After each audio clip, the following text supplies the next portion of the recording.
Great.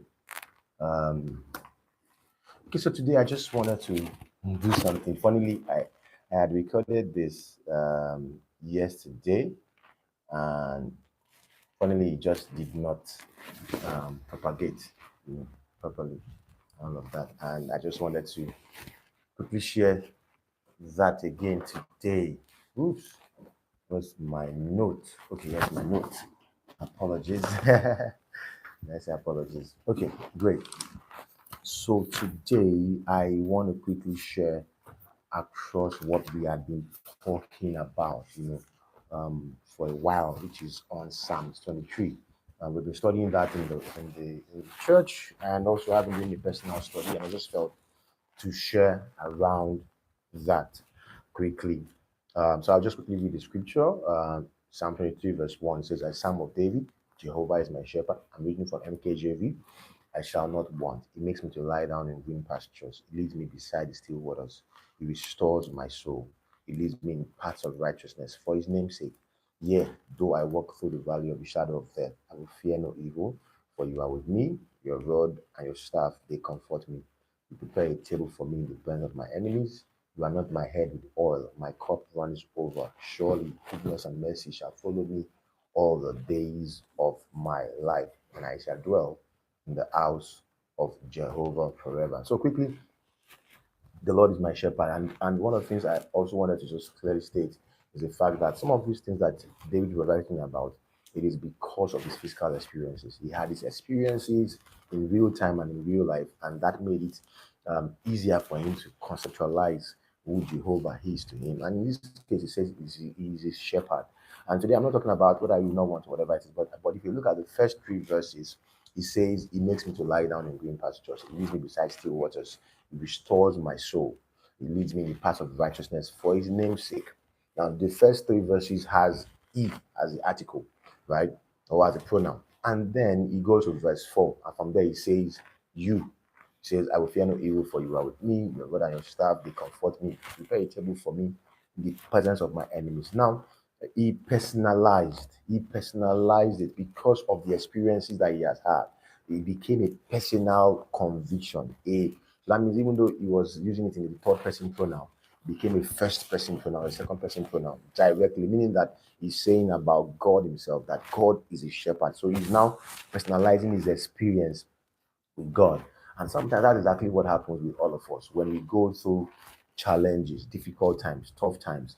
That's exactly when, or when we going through a period in our life, could be a period of delay, could be a period of abundance, could be a period of abasement. That is exactly when scriptures and the personality of God that we have known all the while begin to become a personal conviction. So I want to just chip that in quickly, that your personal convictions come from the single thing, from the things that you go through and from the things that you experience. And you must always enjoy your experience. That's why it says, "Be rejoice when you go through trials and tribulations. Count it all joy when you go through diverse trials, when you go through challenges, because it is working something in you. It's working patience, it's working endurance, it's working strength, it's working conviction. You are stronger. You are. It's when you go through the fire that you are refined, right? And but that's not what I want to spend time on today. So I want to just start from verse 4, which says, "Yea, though I walk through the valley of the shadow of death, I will fear no evil." Now, I was listening to somebody on Wednesday last week, and she mentioned about the fact that the valley of the shadow of death was a physical place. And I said, "Oh, that was interesting. Let me also check that out." And I went ahead and did some research, and I found that it was a passage. It was a very, very difficult passage, narrow passage, challenging topography, right, between Jerusalem and Jericho, right? And it's a real life place where shepherds usually take their sheep to, because yeah, because in the end, in my head, it means it was like a shortcut if you wanted to go from Jerusalem to Jericho, so you could pass there. Of course, there were other paths you could take, but that valley of shadow of death, and that time was called the darkest valley, so it was not like valley of shadow of death. It meant it was a dark valley where you, which was dark, of course, and it was a valley itself that, and it was full of different a difficult topography, right? And shepherds will normally pass there, but it was also riddled with thieves. It was riddled with wolves or predators and thereabout, and that means that it was a dangerous place to pass.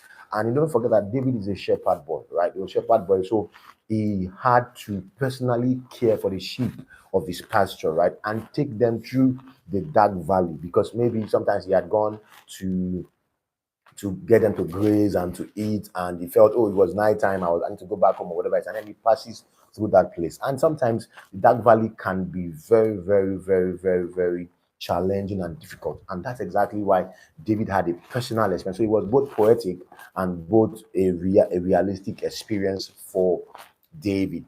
Now, the second thing I also want to bring out from there is simply this, before I go into the deeper parts of it, is that, if you are conversant with Spartan or Roman culture and tradition, you find out that there's what we, and even in Hebrew itself, and it happens almost in every tradition, where somebody has to come of age, somebody has to go from being a child to being a man, meaning that you have to go through your bar mitzvah in Hebrew or in Jewish custom, or you have to go through the passage of rites in different culture there. But even in Sparta, of course, watching movies, you will see that a child, even though he's the heir apparent to the throne, he has been trained. He's been trained, in the palace by his instructor, training how to use sword, how to use spear, and all of that. And then when he gets to maybe 13 or 14 or 15, then he has to spend the night maybe in the mountains, very, very dark mountains, very, very rocky one, filled with predators. And that he must have his own first kill. He must kill his own first bear. He must kill his own first lion. And when he comes back with the head of the lion, that's when he can now be pronounced as a man.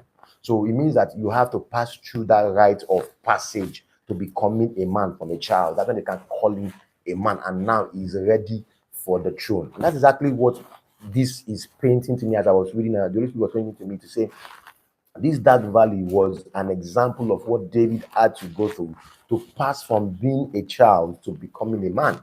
And what that meant was, don't forget when David said that when he was facing Goliath, he said what? That I had killed the bear, I had killed the lion. When the lion attacked me, I killed it. When the bear attacked me, I killed it. That means he was most likely in this dark valley that he had that is maturing experience, right?